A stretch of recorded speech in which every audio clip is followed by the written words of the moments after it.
Hi friends, నమస్తే. నేను మీ హేమంత్ కుమారి. హేమాస్ కిచెన్కి స్వాగతం. ఫ్రెండ్స్, ఈరోజు ఒక వెజ్ కర్రీతో నేను మీ ముందుకి వచ్చానండి. అదేంటంటే పప్పు బొప్పాయి. ఇప్పుడు పప్పు బొప్పాయి ఎలా ప్రిపేర్ చేయాలో నేను మీకు చూపించబోతున్నానండి. ఫ్రెండ్స్, ఫస్ట్ మనం స్టవ్ వెలిగించుకొని ఒక కుక్కర్ పెట్టుకుందాము. ఫ్రెండ్స్, మొదటిగా స్టవ్ వెలిగించుకొని కుక్కర్ పెట్టుకున్నానండి. ఇందులో కొంచెం ఆయిల్ వేసుకుందాము.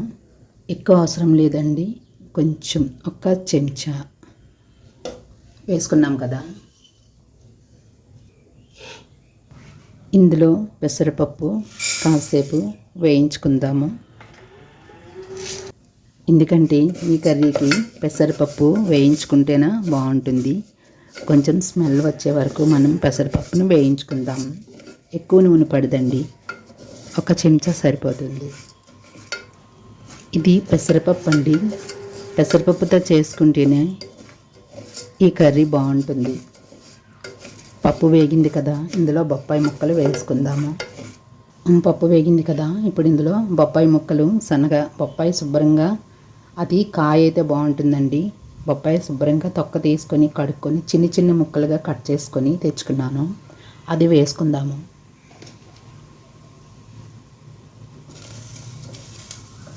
చూస్తున్నారు కదా బొప్పాయి ముక్కలు. బొప్పాయి ముక్కలు వేసుకున్నాం కదా, ఇప్పుడు దీన్ని ఒకసారి కలుపుకుందాము.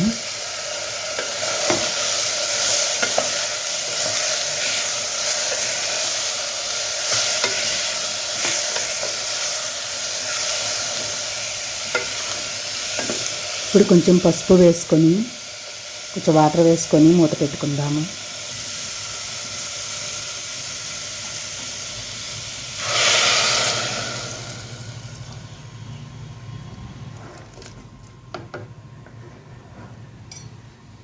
ఫ్రెండ్స్, వాటర్ వేసుకున్నాం కదా, శుభ్రంగా ఒకసారి కలుపుకుందాం.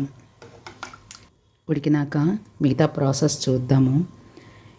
దీనికి మూత పెట్టుకుందాము, కానీ ఒక్క విజిల్ వస్తే సరిపోతుందండి. ఎందుకంటే పెసరపప్పు కాబట్టి త్వరగా ఉడికిపోతుంది. ఎక్కువ విజిల్స్ పెట్టుకున్నట్లయితే అది పేస్ట్ అవుతుంది, బాగుండదు. కాబట్టి ఒక్క విజిల్ ఉడకకుండా ఉండి ఒక విజిల్ అయితే సరిపోతుంది. మనం మూత పెట్టుకొని ఒక విజిల్ వచ్చిన వరకు వేడి చేసుకుందామండి.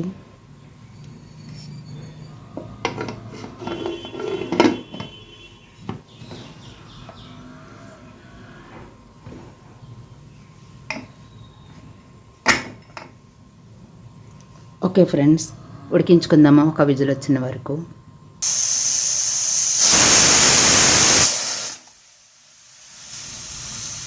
ఒక విజిల్ వచ్చేసింది కదా, మనం స్టవ్ ఆఫ్ చేసుకుందామండి.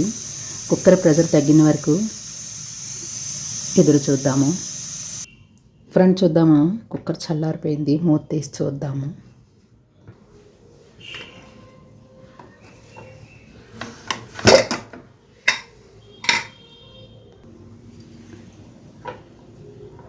ఉడికింది ఫ్రెండ్స్. దీంట్లో మనం టమాటాలు వేసుకొని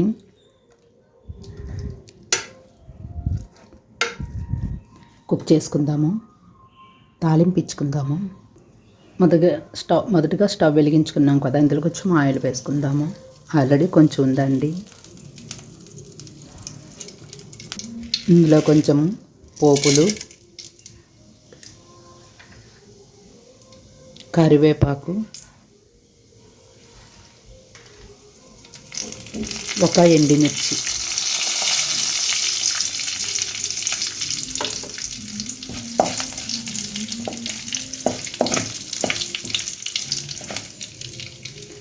ఇందులో ఉల్లిపాయలు,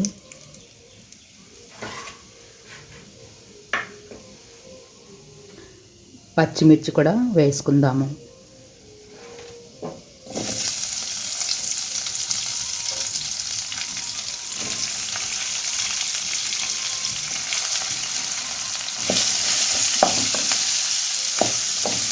కాసేపు వేగాలి.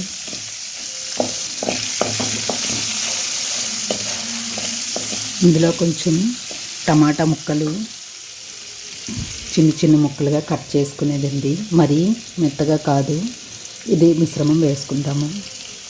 ఇందులో టమాటా కొంచెం చిన్న చిన్న ముక్కలుగా గ్రైండ్ చేసుకునేది వేసుకొని కలుపుకుందాము. కొంచెం కారం వేసుకుందాము. ఇప్పుడు ఈ టమాటా పచ్చివాసన పోయే వరకు వేగాలండి.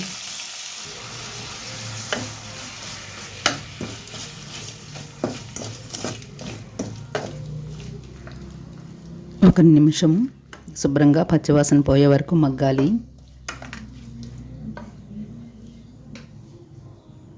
ఫ్రెండ్స్, ఇందులో కొంచెం వెల్లుల్లిపాయలు వేసుకుందాము. కొంచెం ఉప్పు వేసుకుందాము. చూస్తున్నారు కదా, టమాటా కొంచెం దగ్గరగా అయింది. ఇందులో మనం ఉడకబెట్టుకున్న పప్పు, బొప్పాయి వేసుకుందాము. చూస్తున్నారు కదా ఫ్రెండ్స్, ఇప్పుడు ఈ పప్పుని ఇందులో వేసుకుందాము.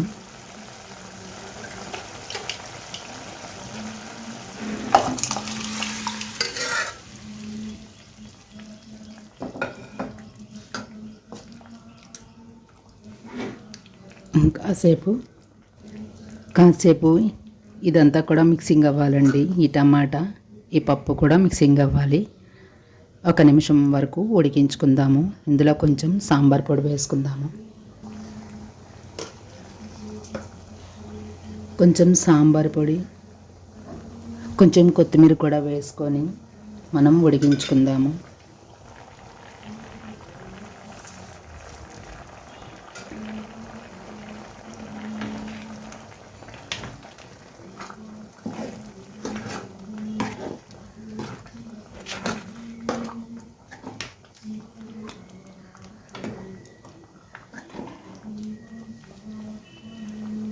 ఓకే ఫ్రెండ్స్, ఒక 30 సెకండ్స్ ఉడకాలి.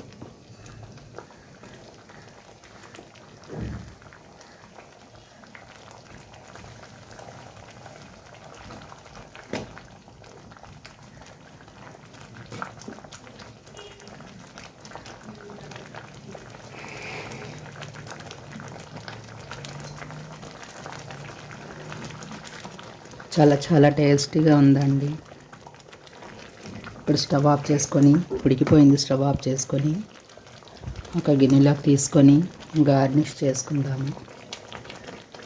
ఫ్రెండ్స్, మీకు నచ్చితే కొంచెం చింతపండు రసం వేసుకోవచ్చు, లేదా నిమ్మకాయ పిండుకోవచ్చు, లేదంటే ఇలా చప్పగానే తినేయచ్చు. ఏదైనా మీ ఇష్టమే. ఓకే, ఉడికిపోయింది కదా, దీన్ని స్టవ్ ఆఫ్ చేసుకొని ఒక బౌల్లోకి తీసుకుందాము. చూస్తున్నారు కదా ఫ్రెండ్స్, పప్పు బొప్పాయి. ఈ పప్పు బొప్పాయి చాలా చాలా టేస్టీగా ఉంటుందండి. ఇది రైస్లోకి చాలా బాగుంటుంది, అలాగే చపాతీలకు బాగుంటుంది.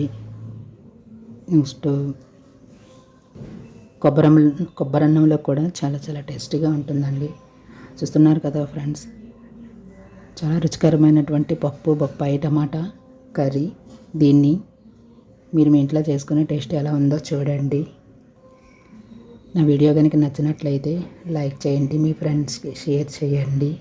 నా మరిన్ని వీడియోస్ కోసం నా ఛానల్ని చూస్తూ ఉండండి friends. Thank you so much.